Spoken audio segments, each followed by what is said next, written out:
जाहूं बार बार बलिहारी, अपने वाके बिहारी की। मुस्काए मुरली बजाए गुलाबी अधरों से, कस कस तीर चलाए नसीली नजरों से।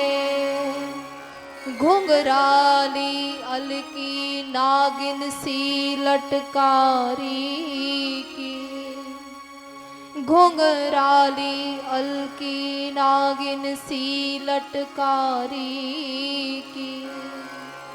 जाऊं बार बार बलिहारी, अपने वाके बिहारी की।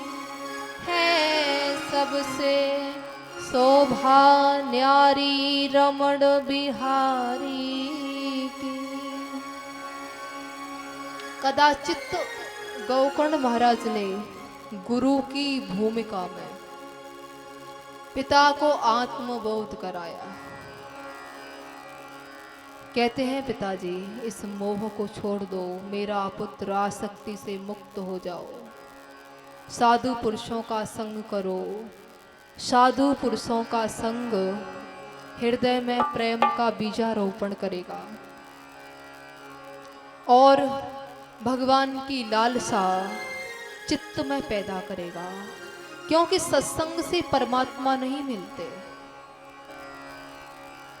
सत्संग से परमात्मा नहीं मिलते।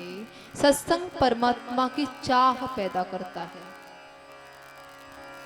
जब प्यास होगी तभी तो जल का अन्वेषण होगा, जब भूख होगी तभी तो भोजन का प्रबंध किया जाएगा। और सत्संग परमात्मा की लालसा पैदा करता है। ईश्वर का गुणानुवाद हमारे चित्त में प्रभु की चाहत पैदा करता है। महत्वपूर्ण ये नहीं है कि आप बहुत संपत्ति के स्वामी हैं, आपका बड़ा मान है, आपका बड़ा सम्मान है। महत्वपूर्ण ये है कि आपका संग कैसा है। संग अच्छा होगा तो विचार शुद्ध होंगे, विचार शुद्ध होंगे तो चिंतन शुद्ध होगा, और चिंतन शुद्ध होगा तो उस रमण बिहारी का दर्शन भी होगा। जैसे कि चिंतन शुद्ध होगा तो व्यर्थ अपने आप छूट जाएगा। जो साधु पुरुषों का संग जो मनुष्य करते हैं उनको ये जगत छोड़ना नहीं पड़ता, उनसे ये छूट जाता है। जैसे कि आप कच्चे नारियल को देखिए, उसे खोपड़े से कितना भी हटाओ लेकिन कुछ न कुछ हिस्सा उसमें लगा ही रह जाता है। लेकिन जब नारियल पक जाता है तो वो उसको अपने आप छोड़ देता है। इसीलिए छोड़ने में और छूटने में अंतर है, फर्क है।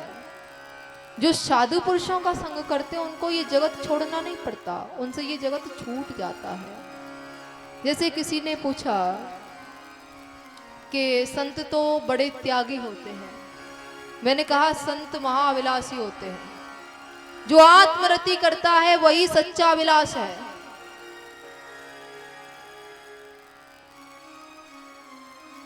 जैसे कि एक हाथ पर कोई कोहिनूर का हीरा ला करके रख दे, दूसरे हाथ में लगे हुए कंकड़ पत्थर छोड़ने नहीं पड़ते, वो छूट जाते हैं।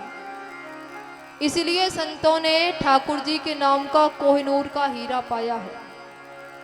उन्होंने व्यर्थ सब छोड़ दिया है और उस रमण बिहारी से नाता जोड़ लिया है। संत किसी एक का नहीं होता, संत सबका होता है। जिसकी समदृष्टि है वही संत है। इसीलिए